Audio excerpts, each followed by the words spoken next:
Hi, welcome you all to the Books Bermuda channel.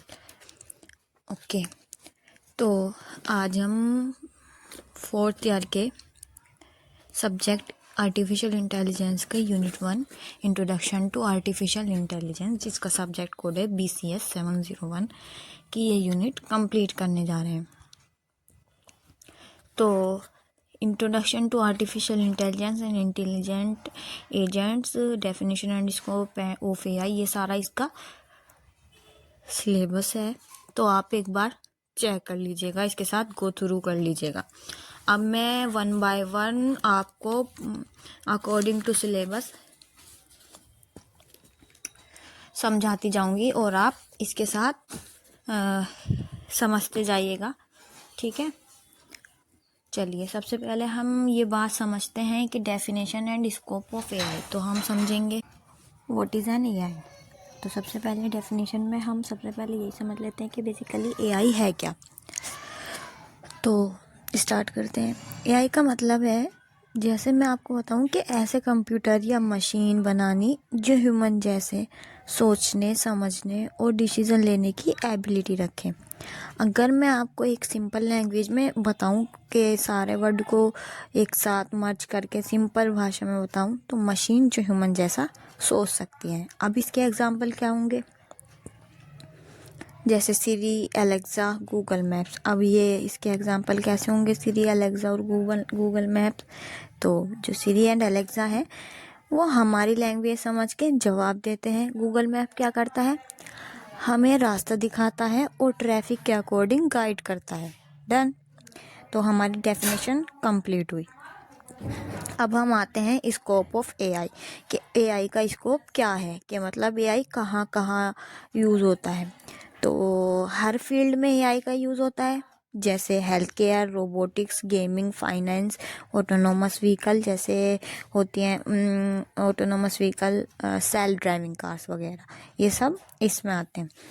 तो इसका main goal क्या है, मशीन को इंसानों के जैसा सोचने, समझने और काम करने लायक बनाना। अगर हम एक तरीके से सोचें कि बेसिकली AI है क्या, क्या चीज़ है AI, स्कोप वगैरह सब चीज़ को एक जगह मिला के सब चीज़ का वो करके, तो अगर हम नोट करें तो आप एक वर्ड नोट कीजिएगा, तो वो है कि ह्यूमन लाइक इंटेलिजेंस। ठीक है, AI यानी आर्टिफिशियल इंटेलिजेंस, तो मतलब ह्यूमन लाइक इंटेलिजेंस। इंटेलिजेंस यानी बुद्धिमत्ता, आर्टिफिशियल इसलिए क्योंकि वो ह्यूमन की तो है ही नहीं, नेचुरल गॉड गिवन तो है नहीं, इसीलिए ह्यूमन जैसी बुद्धिमत्ता जो इंसान अपने आप डेवलप करने का ट्राई कर रहा है, अपनी जैसी इंटेलिजेंस को डेवलप करने का ट्राई कर रहा है। तो ये हम समझ सकते हैं इस तरीके से कि human like intelligence is called artificial intelligence. Okay, ये हमारा definition and scope of AI complete होता है। अब हम चलते हैं history and applications of AI। तो हम हिस्ट्री स्टार्ट करते हैं AI की। तो सबसे पहले इसमें पहला पॉइंट होगा बिगिनिंग, यानी AI की शुरुआत हुई कैसे। तो अराउंड 1956 में AI की स्टार्टिंग हुई, जब कंप्यूटर साइंटिस्ट ने सोचा कि कंप्यूटर्स ह्यूमन जैसा थिंकिंग, अंडरस्टैंडिंग और प्रॉब्लम सॉल्व करने की एबिलिटी रख सकते हैं। तो इसकी 1956 में एक कॉन्फ्रेंस थी जिसका नाम था डार्थमाउथ कॉन्फ्रेंस, जिसमें AI का नेम सबसे पहले यूज़ हुआ। डन। तो ये हमारी यहाँ से स्टार्टिंग हुई। अब हम चलते हैं स्टार्टिंग प्रोग्रेस के कैसे कैसे इसने प्रोग्रेस करना स्टार्ट किया। तो 1960s के दौरान एलिजा नेम का एक प्रोग्राम बना जो एक थेरेपिस्ट की तरह काम करता था। मींस ये ह्यूमन से बात कर सकता था। और एक साथ ही एक और बना जिसको कहा गया शैकी रोबोट, जो क्या करता था, एनवायरनमेंट को सेंस करता था और देन उसके अकॉर्डिंग सिंपल काम कर सकता था। डन। अब ये तो हम लोग ने देख लिया कि इसकी बिगनिंग हुई, ये चलने लगा, काम करने लगा, लेकिन कुछ चीज़ ऐसी तो है वो डेवलप तो करी। जैसे लाइफ है तो वो स्ट्रेट लाइन में तो चलेगी नहीं, life is like a roller coaster. तो ये AI के साथ भी ये हुआ। तो इसमें फिर कुछ चैलेंज आए। तो वो चैलेंजिंग फेज ऑफ AI को हम कह सकते हैं, उसको उस चीज़ के अंदर उसका नाम रखा गया AI विंटर्स। अब ये AI विंटर्स क्या है, चलिए ये समझते हैं। तो 1970 से 80s के ईयर में AI में बहुत होप्स थी, लेकिन रिजल्ट उतने यानी रिजल्ट में उतना प्रोमिसिंग नहीं था। यानी कॉम्प्लेक्स प्रॉब्लम सॉल्विंग करना, लर्निंग, रीजनिंग जैसे टास्क बहुत टफ थे। इसी वजह से फंडिंग कम होने लगी और एआई में एक पीरियड आया जिसका नाम दिया गया एआई विंटर। ठीक है, जहाँ पे एआई का प्रोग्रेस बहुत स्लो हो गया था। डन। अब आती है 1990s जो करती है एआई का रिवाइवल। जैसे जैसे कंप्यूटर की पावर बढ़ रही थी, ठीक है, और डाटा ज़्यादा अवेलेबल होने लगा, देन क्या हुआ, मशीन लर्निंग और न्यूरल नेटवर्क्स डेवलप होने लगे। 1997 में आईबीएम के सुपर कंप्यूटर डीप ब्लू ने वर्ल्ड चेस चैंपियन को हराया, जो एआई के डेवलपमेंट में एक बहुत बड़ा माइलस्टोन साबित हुआ। समझे आप? पहले क्या हुआ, बिगनिंग हुई 1950s में, फिर उसका स्टार्टिंग प्रोग्रेस हुआ जहाँ एलिजा एक प्रोग्राम बना, वो थेरेपिस्ट की तरह था। शेकी रोबोट बना जो एनवायरनमेंट को सेंस करता था। फिर चैलेंज आया एआई विंटर, क्योंकि एआई जैसे ये बढ़ तो रहा था एआई में, लेकिन वो इतना रिजल्ट इतने प्रोमिसिंग नहीं थे।